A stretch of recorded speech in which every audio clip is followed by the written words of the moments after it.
What is the historical evolution of injury compensation in law? Imagine a time when getting hurt meant you had to accept your fate or settle for revenge. That's how injury issues were handled in ancient days. Over thousands of years, laws about damages have changed a lot. Let's look at how this evolution shaped today's injury compensation systems. Long ago, in ancient Mesopotamia, around 1750 for BCE, Hammurabi's code set the first known rules for injury compensation. It was based on the idea of lex talionis, or an eye for an eye. This meant if someone lost an eye, they got compensation equal to that injury, but it was about punishment, not money.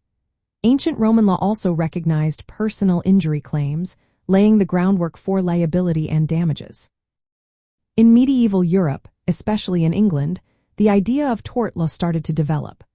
Courts began recognizing wrongful acts that caused harm, whether intentional or accidental. They allowed injured people to seek remedies, even if the harm was unintentional. For example, the case of Ashby versus White in 1703 helped establish that people could sue for damages even if no one meant to cause harm. This was a step toward modern negligence law, which is the basis for many injury claims today. During the Industrial Revolution, workplaces became more dangerous. Many workers got injured on the job. At first, they had to sue their employers under common law. But courts often ruled in favor of employers, citing defenses like contributory negligence, which meant if the worker was partly at fault, they got nothing. The fellow servant rule also said employers weren't responsible for injuries caused by coworkers. Workers had little chance of getting fair compensation. To fix this, states began creating workers' compensation laws in the early 1900s. Wisconsin was the first in 1911 to introduce a no-fault system. This meant injured workers could get medical care and wages without proving the employer was negligent. Workers had to give up the right to sue their employers but gained quicker, more reliable benefits. Other states, like Oklahoma in 1915, followed this model. These laws helped reduce court cases and gave workers faster help. Today, injury law covers many types of claims, from car accidents to medical malpractice. Damages now include medical bills, lost wages, pain and suffering, and even punitive damages in some cases. It's designed to fairly compensate victims while preventing frivolous lawsuits.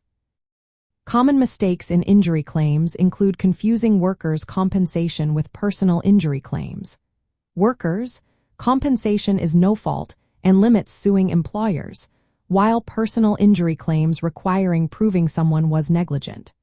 Missing deadlines is another big mistake because injury claims have strict time limits. If you miss the deadline, you might lose your chance to get compensation. Knowing how fault rules work is important too.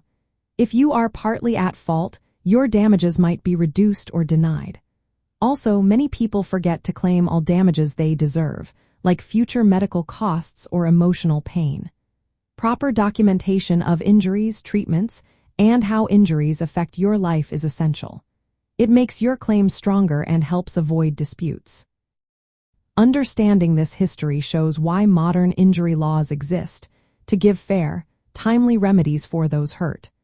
Avoid common mistakes by knowing your claim type, meeting deadlines, understanding fault rules, and keeping detailed records. That way, you can protect your rights and get the compensation you deserve.